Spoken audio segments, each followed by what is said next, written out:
বলেন, কে বহন করতে পারবে বলেন?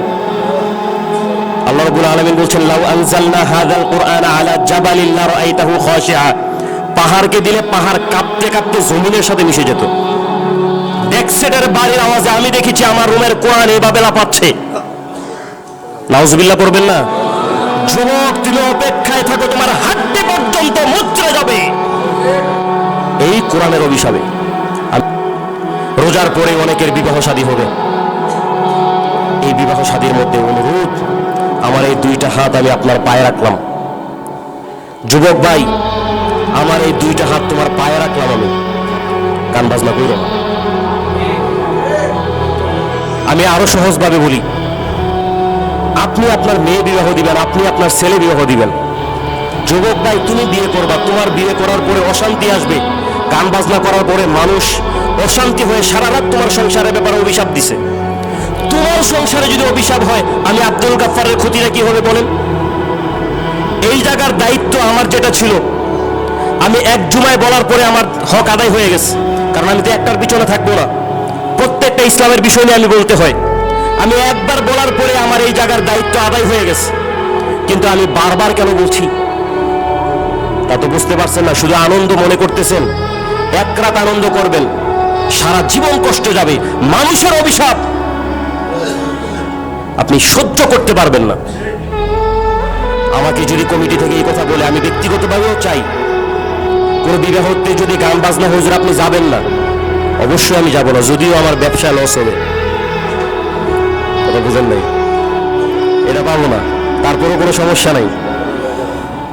যদি আমাকে এটাও বলে, যাদের বিয়ার মধ্যে গান বাজনা হবে, যে ব্যক্তি গান বাজনা করছে সে মারা গেলে হুজুর আপনি জানাজা পড়াবেন না, অবশ্যই আমি জানাজা পড়াবো না। এই কথা যদি বলে আমাকে একটা মানুষ, আমি দেখেছি, এটার বার কে বহন করতে পারবে বলেন? কে বহন করতে পারবে বলেন? আল্লাহ রাব্বুল আলামিন বলছেন, লাউ আনজালনা হাযাল কুরআনা আলা জাবালিন লারাআইতাহু খাশিআ। পাহাড়কে দিলে পাহাড় কাঁপতে কাঁপতে জমিনের সাথে মিশে যেত। ডেক্সেটের বাড়ির আওয়াজে আমি দেখেছি আমার রুমের কোরআন এভাবে লাফাচ্ছে। নাউজুবিল্লাহ করবেন না?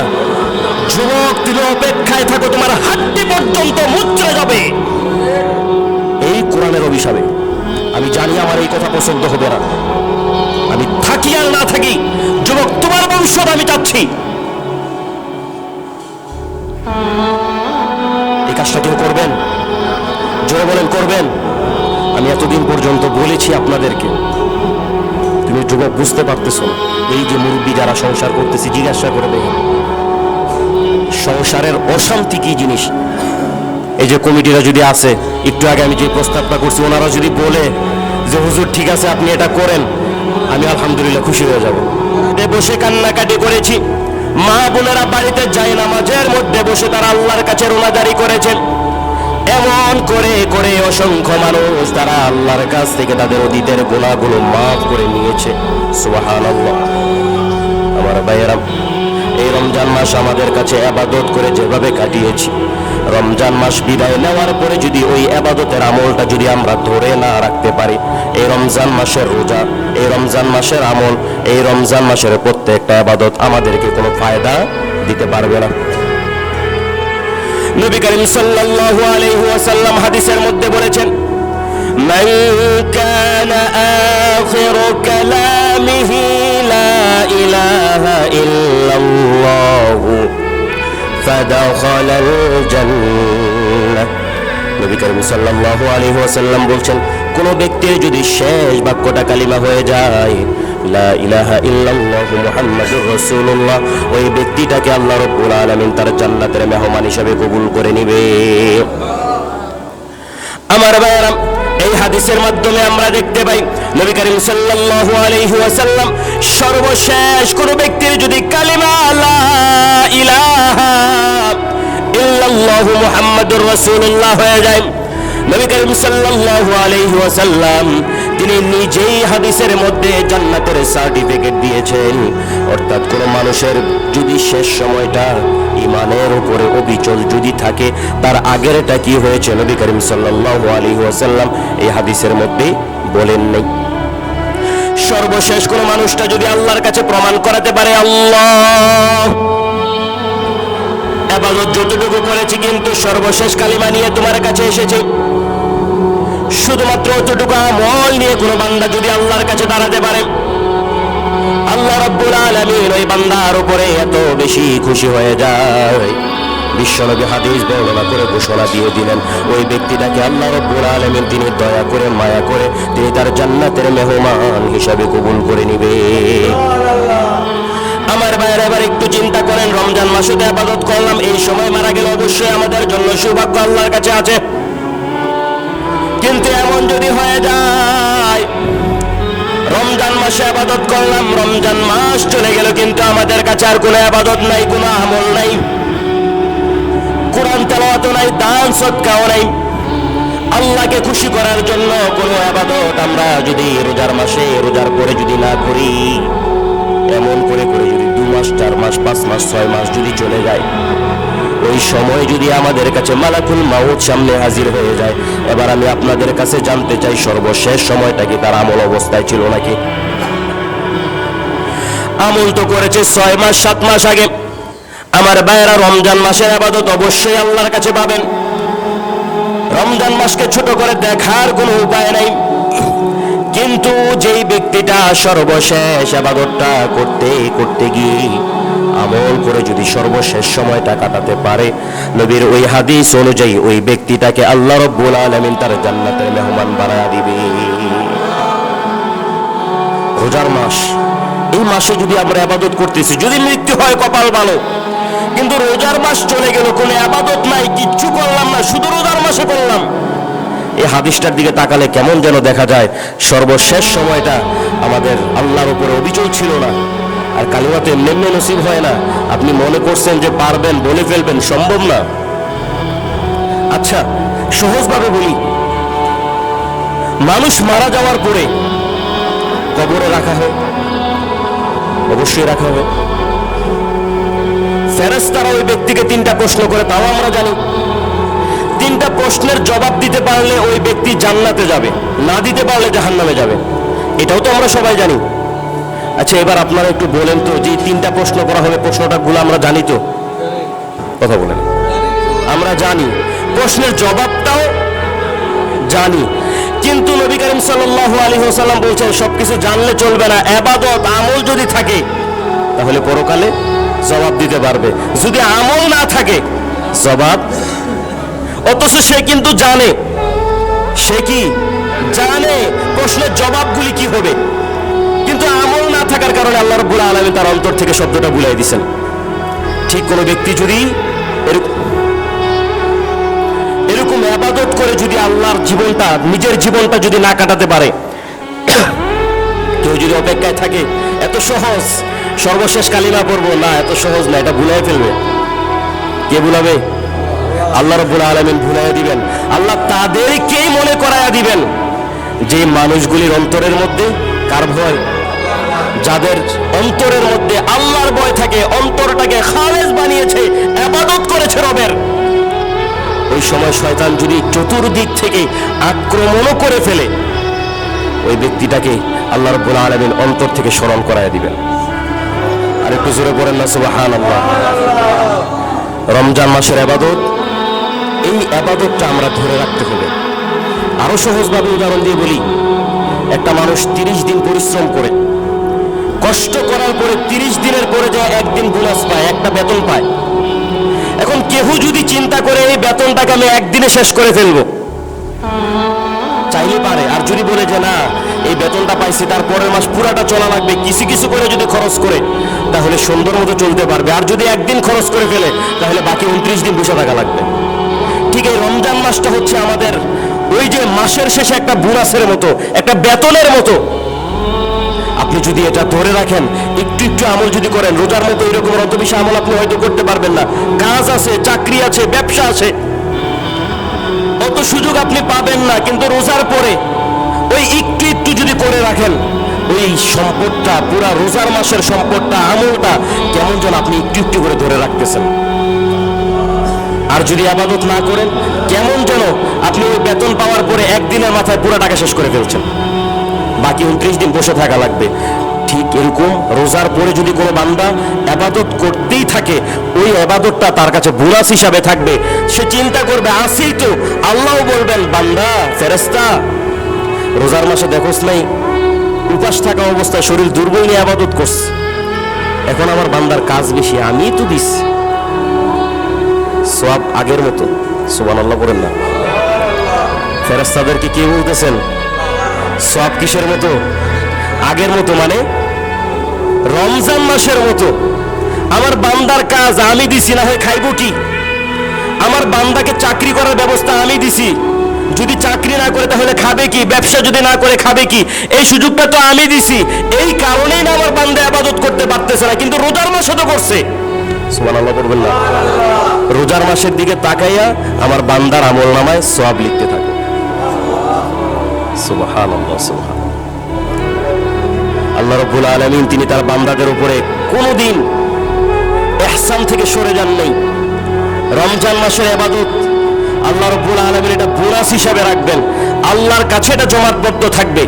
কিয়ামতের সময় বান্দা যখন দাঁড়াবে তখন এই রোজার মাসের ইবাদতগুলি আল্লাহ রাব্বুল আলামিন বান্দার আমলনামা থেকে বাহির করবেন। এই আমলনামাগুলি মিজানের পাল্লায় মাপা হবে।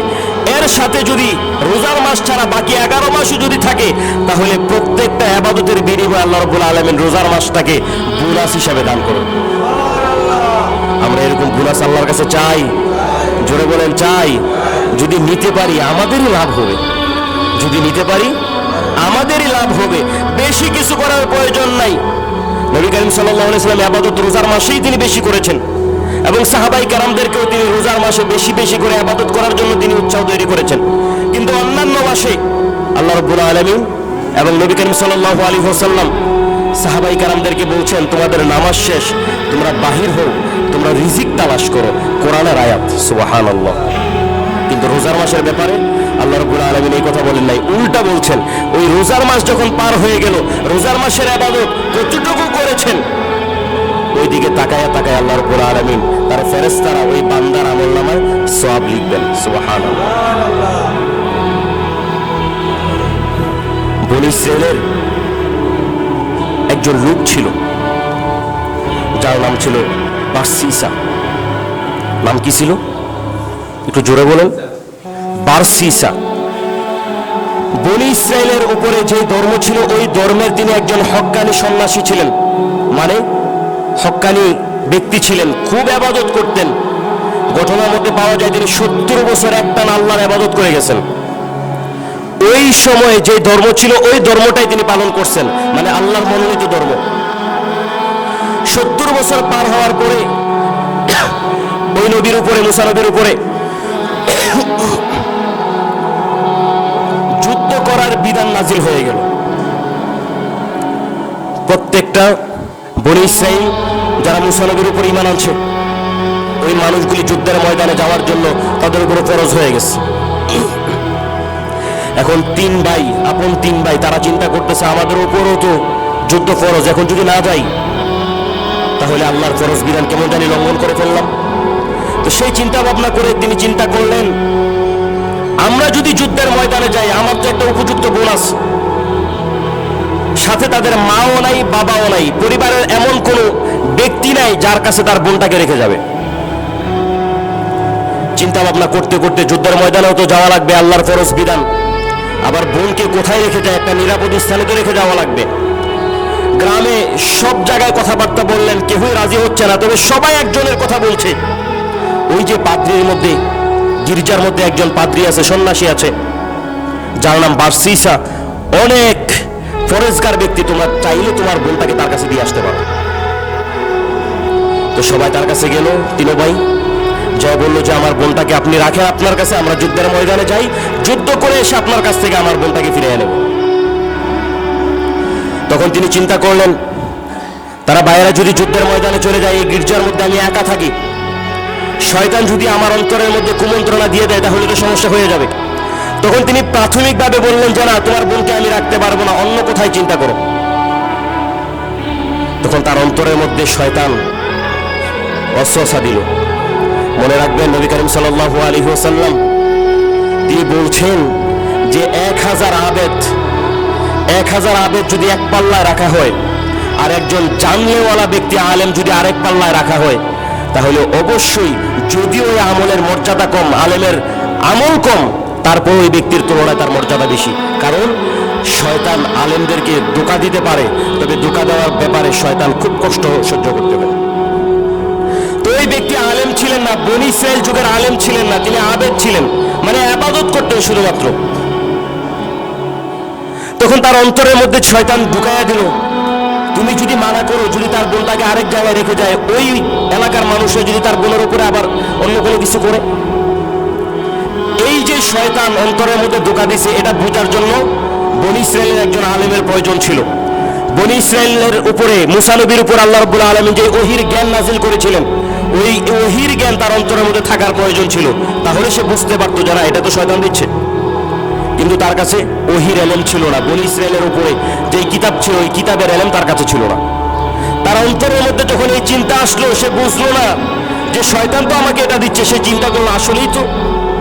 তখন সে তার ভাইদেরকে ডাক দিয়ে বলে দিয়ে আসো, ঠিক আছে তোমার বোনটাকে দিয়ে যাও। বোনকে দেওয়া হলো।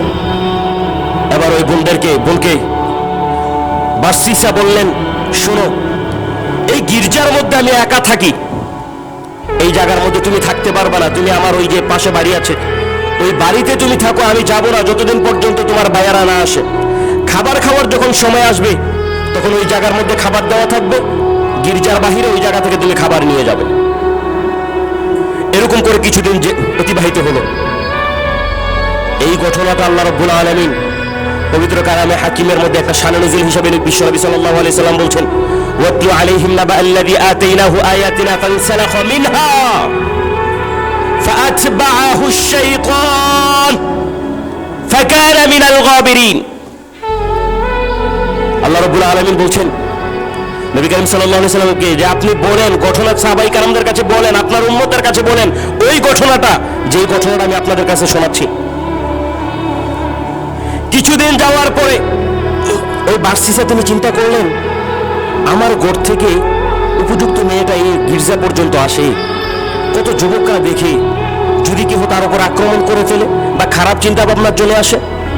তখন তিনি চিন্তা করলেন যে না, আমি তার কাছে নিয়ে যাই।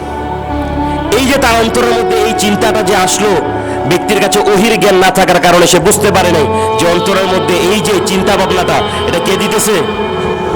কে দিতেছে? শয়তান দিতেছে। এখন সে ওই মহিলাকে বলল, শোনো, আমার কাছে আর আশা লাগবে না, তুমি তোমার ঘর থেকে গির্জা পর্যন্ত তুমি যেই সময়টার মধ্যে অতিবাহিত করো, ওই সময়টার মধ্যে দেখা যাবে অন্য কোনো যুবকরা তোমার উপরে খারাপ দৃষ্টি দিতে পারে। এখন থেকে তুমি আমার গির্জার মধ্যে আর আসার প্রয়োজন নাই, আমি তোমার করে খাবার দিয়ে আসবো। যেমন কথাবার্তা তেমনই কাজ হলো। ওই ব্যক্তিটা নিজের গির্জা থেকে নিজের ঘরের মধ্যে ওই মহিলার জন্য খাবার নিয়ে যেত। এরকম করে করে কিছুদিন অতিবাহিত হওয়ার পরে হঠাৎ করে তার অন্তরের মধ্যে শয়তান চিন্তা ভাবনা ঢুকালো, শোনো, তুমি তো বিয়ে করো নাই, ওই যে তোমার ঘরের মধ্যে যে মহিলাটা আছে, চাইলে তো তুমি বিয়ে করতে পারো, চেহারাটা একটু দেখো, সুন্দর লাগবে, তুমি বিয়ে করে ফেলবা। ব্যক্তির অন্তরের মধ্যে ওহীর জ্ঞান না থাকার কারণে শয়তানের ধোঁকাটা বুঝতে পারে নাই। ওই মহিলাকে ডাক দিয়ে বলল, শোনো শোনো, আমি তো বিয়ে করি নাই, তোমার চেহারাটা আমি একটা বার দেখতে চাই, যদি পছন্দ হয় তাহলে আমি তোমাকে বিবাহ করব। আর একবার দেখা তো জায়েজই আছে, একবার দেখা জায়েজ আছে। মহিলা বলল, আপনি প্রথমে গির্জার মধ্যে খাবার দিতেন, গির্জা থেকে আমার ঘরে আসছেন, এখন আপনি আমাকে দেখতে চাচ্ছেন, ঠিক আছে, যদি আপনার চিন্তা ভাবনা এটাই হয় আপনি আমাকে বিয়ে করবেন, তাহলে আপনি আমাকে দেখতে পারেন। সামনে উপস্থিত হলো, চেহারা দেখলো, ওই বার্সিসা ওই মহিলাকে দেখে তার অন্তরের মধ্যে একটা সামান্য খারাপ চিন্তা ভাবনা তৈরি হয়ে গেল। তখন তিনি চিন্তা করলেন যে না, তার ভাইয়েরা তো আমার কাছে আমানত দিয়ে গেছে তার বোনটাকে, আমি যদি বিবাহ করে ফেলি আর তার ভাইয়েরা যদি এই আমানতের ব্যাপারে যদি আমাকে জিজ্ঞাসা করে, আমি তো কোনো জবাব দিতে পারবো না। তখন তিনি চিন্তা করলেন যে না, বিবাহ করবো না, অপেক্ষায় থাকি। কিছুদিন পরে শয়তান তার অন্তরের মধ্যে এমন ভাবে ঢুকলো যে ঘরের মধ্যে একা একটা মহিলা থাকে, তুমি কিছুই করতেছো না, তুমি কি কাপুরুষ নি? তখন ওই বার্সিসার অন্তরের মধ্যে চিন্তা ঢুকতে লাগলো, আসলেই তো আমি কি কাপুরুষ? আমার কি কোনো সমস্যা আছে? আমি করতে সমস্যাটা কি? বাড়ির মধ্যে তো কোনো মানুষই নাই। শয়তান আস্তে আস্তে করে ব্যক্তিটাকে প্রথমে মানা করালো, তারপরে বললো ঠিক আছে, অন্য চিন্তা ভাবনা করে খাবার নিতে আসতো, তারপরে ঘরের মধ্যে নামালো। এখন চিন্তা ভাবনা অন্যরকম। শয়তান যেমন চিন্তা ভাবনা করলো, ওই বার্সিসাকে দিয়ে ঠিক ওই খারাপ কাজটা করায় ফেললো। নাউজুবিল্লাহ করবেন না। আমি আপনাদেরকে বানায়া কোনো ঘটনা বলছি না, আপনাদেরকে বানায়া কোনো ঘটনাও আমি শোনাচ্ছি না। কিছুদিন পরে ওই মহিলার পেটের মধ্যে সন্তান চলে আসলো। এবার শয়তান তার মাথার মধ্যে ঢুকালো, শোনো, তার তিন ভাই যদি আসে, এসে যদি তোমাকে জিজ্ঞাসা করে যে আমার বোনের গর্ভের মধ্যে সন্তান কি করে মনে হয় না, তার তিন ভাই আসলে মহিলা তার ভাইয়ের কাছে বলবে না? তুমি কি করে বসে থাকতে পারো? কি করা যায়? হত্যা করে ফেলো। এবার ওই বোনকে হত্যা করে ফেলছে। হত্যা করার পরে তিনি চিন্তা করলেন, যদি যদি তার ভাই আসে আর যদি জানতে চায় তাহলে কি জবাব দেব? তিনি তার বোনের লাশটাকে ঘরের বাহিরে দূর করে ছোট বাচ্চাটার কবরটা দূরে দিল, আর ওই মহিলার কবরটা ঘরের ভিতরে দিল। এবার তিনি চিন্তা করলেন, এই ঘরের ভিতরে যদি মহিলার চিন্তা থাকে, লাশ থাকে, কবর থাকে, তাহলে তো বাইরে সন্দেহ করতে পারে। বাহিরে আরেকটা উঁচু স্থান তৈরি করলো, যেটা কবরের মতো অবয়ব দিল। এবার তিনি চিন্তা করলেন, সবকিছু ঠিক আছে। যুদ্ধ করার পরে তিন ভাই ওই জায়গার মধ্যে আসলেন, বার্সিসার কাছে আসলেন, এসে জানতে চাইলেন বোন কোথায়। তখন তিনি বললেন, অসুস্থ হয়েছে, মারা গেছে। অসুস্থ হয়েছে, মারা গেছে। লাশ কোথায়? ওই যে বাহিরে একটা জায়গা আছে, ওই জায়গার মধ্যে তোমার বোনের লাশ। স্বাভাবিক চিন্তা করলেন, মানুষ তো মারাই যায়, আমার বোন হয়তো মারা গেছে। সেই চিন্তা ভাবনা করে কিছুক্ষণ কান্নাকাটি করে ঘরের মধ্যে চলে গেল। রাত্রিবেলা তিন ভাই ঘুমাচ্ছে, তিন ভাই স্বপ্নে দেখলেন তার বোনকে হত্যা করা হয়েছে এবং ঘরের মধ্যে ওই জায়গার মধ্যে তার বোনের লাশটা আছে। মনে রাখবেন, শয়তান যদি কোনো ব্যক্তিকে দিয়ে অন্যায় কাজ করায়, এটা প্রকাশ করার জন্য শয়তান আরেক ব্যক্তিকে সাথে সাথে রেডি রাখে। কারণ আপনি শয়তানি করলেন, আমি শয়তানি করলাম, কেউ জানলো না, তাহলে শয়তানের ওই শয়তানির মধ্যে শয়তান কোনো আনন্দ পায় না। কথা বুঝেন নাই? শয়তান ওই শয়তানির মধ্যে কোনো আনন্দ পায় না, কোনো না কোনো ভাবে প্রকাশ করবে। তো তিন ভাই ঘুম থেকে জাগ্রত হলেন। এক ভাই আরেক ভাইকে বললেন, আমি তো স্বপ্নেই দেখলাম। তখন তিন ভাই দেখলেন যে চিন্তা কথাবার্তা মিলাই দেখলেন তিনজনেই একই স্বপ্ন দেখলেন। এখন তারা বলল, চলো ওই ঘরে যাই, একটু দেখে আসি বাস্তবতা আসলেই কিনা। ঘরে গেল। ওই জায়গাটা, যেই জায়গাটা স্বপ্নে শয়তান দেখাইছে, ওই জায়গাটার মধ্যে যাইয়েই তারা মাটিগুলো কুড়াইয়া দেখলো যে ওই জায়গার মধ্যে একটা লাশ আছে, হাড্ডি মাড্ডি দেখা যাচ্ছে। এবার ওই এলাকার রাজা যিনি ছিলেন, তার কাছে বিচার দেওয়া হলো, আমার বোনকে হত্যা করা হয়েছে, আপনার কাছে বিচার চাই। তখন রাজা শুনলো, কার ব্যাপারে? কয় বার্সিসা। কয় সর্বনাশ, এত বড় একজন মুহাক্কিক ব্যক্তি, আবেদ ব্যক্তি, তোমরা তার ব্যাপারে বিচার নিয়ে আসছো? আমরা যা দেখেছি তাই করছি, এবার আপনি তার উপরে কিছু শাস্তি প্রয়োগ করে তার মুখ থেকে আপনি সত্য কথা বাহির করেন।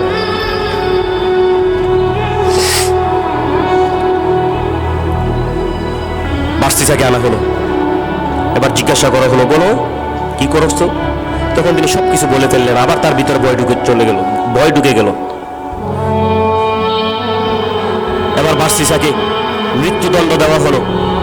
বার্সিসাকে একটা জায়গাতে রাখা হয়েছে। যখন মৃত্যুদণ্ড দেওয়া হবে, তখন ওই ব্যক্তিটাকে আস্তে আস্তে করে সামনে নেওয়া হলো।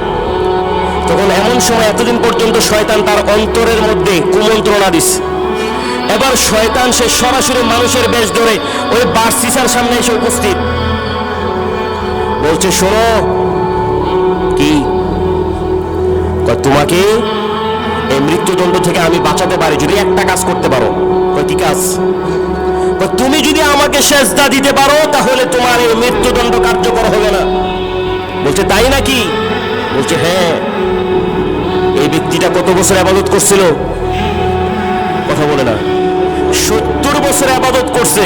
এবার বুঝেন, একটু বুঝার জন্য বলি, মুসা নবীর যুগে বনী ইসরাইল, আমার নবী আসার অসংখ্য শত শত বছর পূর্বের ঘটনা। আমার নবী আয়েশা সাহাবাই কারামদের সামনে এই ঘটনাটা বলতেছেন। কতটা আমল করলে পরে বিশ্বনবী বলতে পারেন,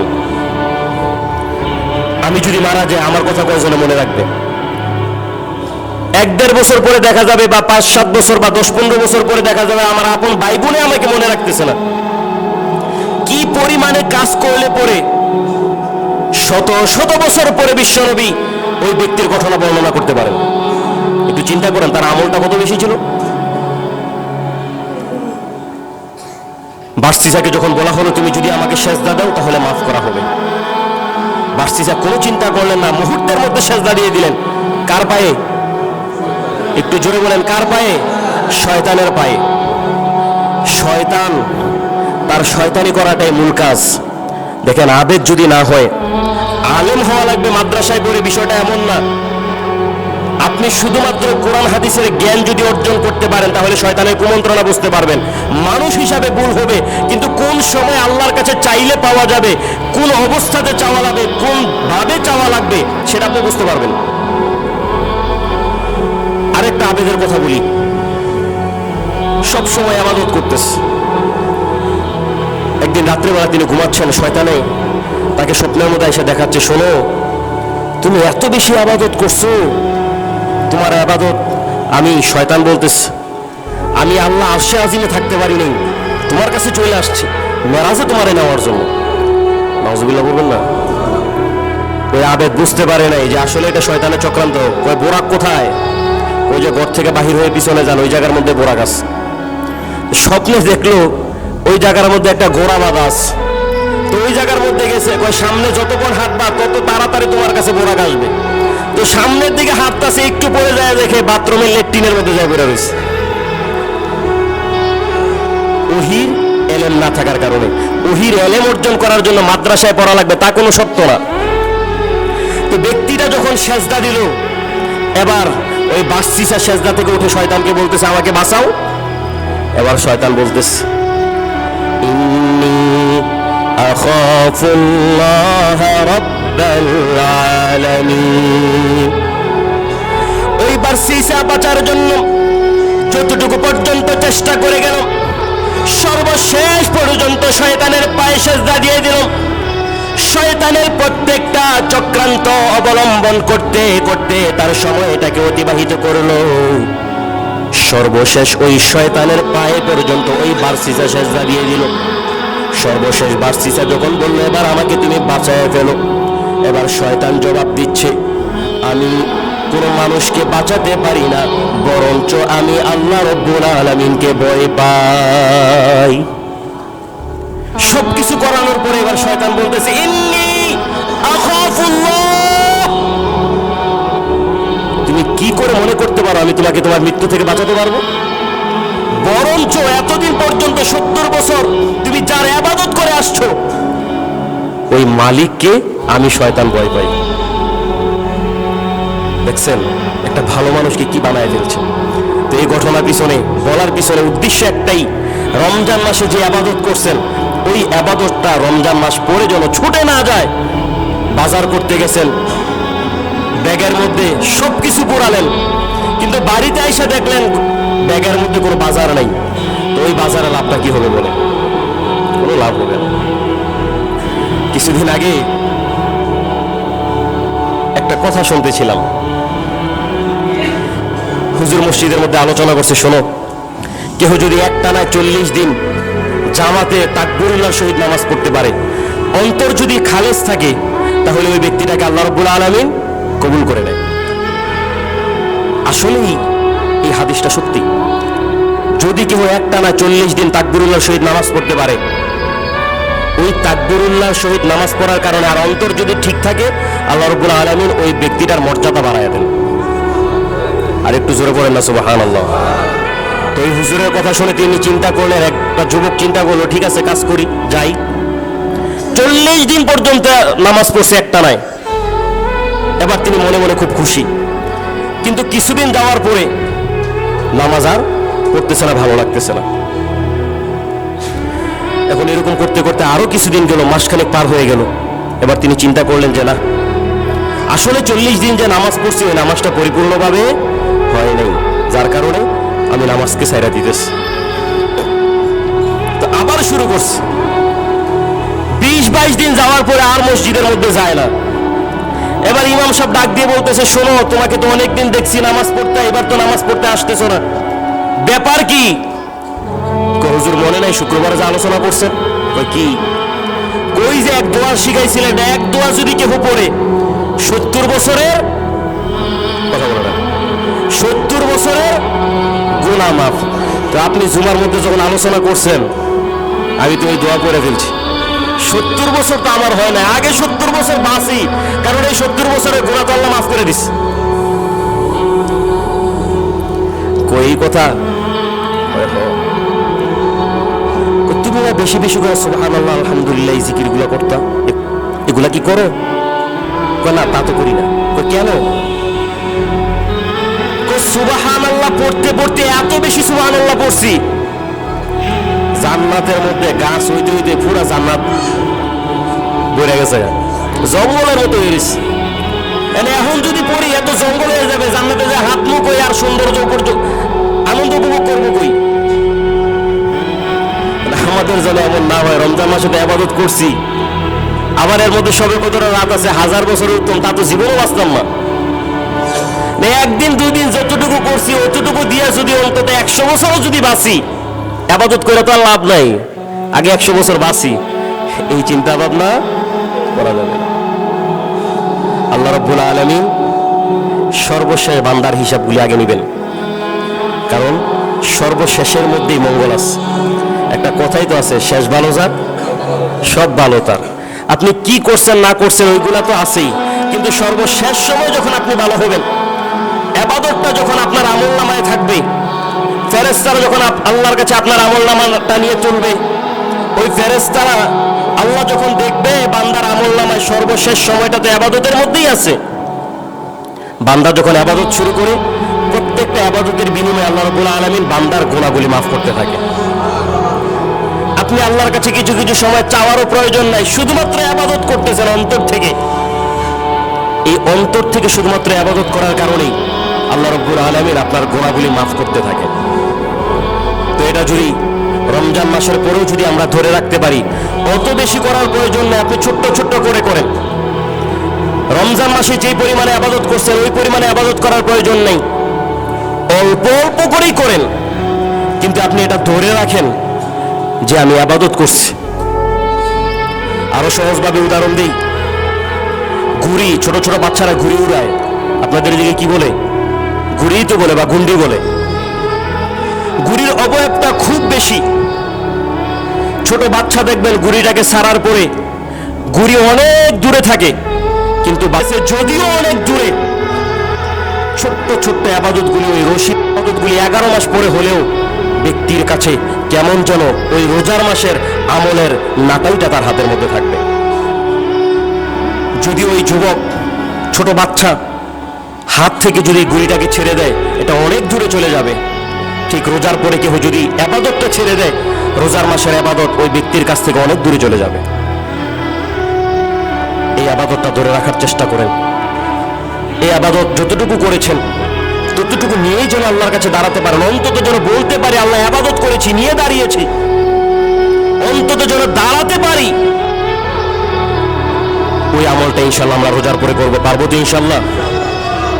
সর্বশেষ আপনাদের কাছে আমি একটা আবদার রেখে যাই, রোজার পরে অনেকের বিবাহ শাদী হবে। এই বিবাহ শাদীর মধ্যে অনুরোধ, আমার এই 2টা হাত আমি আপনার পায়ে রাখলাম। যুবক ভাই, আমার এই 2টা হাত তোমার পায়ে রাখলাম, আমি কান বাজনা করব না। আমি আরো সহজভাবে বলি, আপনি আপনার মেয়ে বিবাহ দিবেন, আপনি আপনার ছেলে বিবাহ দিবেন। যুবক ভাই, তুমি বিয়ে করবা, তোমার বিয়ে করার পরে অশান্তি আসবে, গান বাজনা করার পরে মানুষ অশান্তি হয়ে সারা রাত তোমার সংসারের ব্যাপারে অভিশাপ দিছে। তোমার সংসারে যদি অভিশাপ হয়, আমি আব্দুল গাফফারের ক্ষতিটা কি হবে বলেন? এই জায়গার দায়িত্ব আমার যেটা ছিল, আমি এক জুমায় বলার পরে আমার হক আদায় হয়ে গেছে, কারণ আমি তো একটার পিছনে থাকবো না, প্রত্যেকটা ইসলামের বিষয় নিয়ে আমি বলতে হয়। আমি একবার বলার পরে আমার এই জায়গার দায়িত্ব আদায় হয়ে গেছে।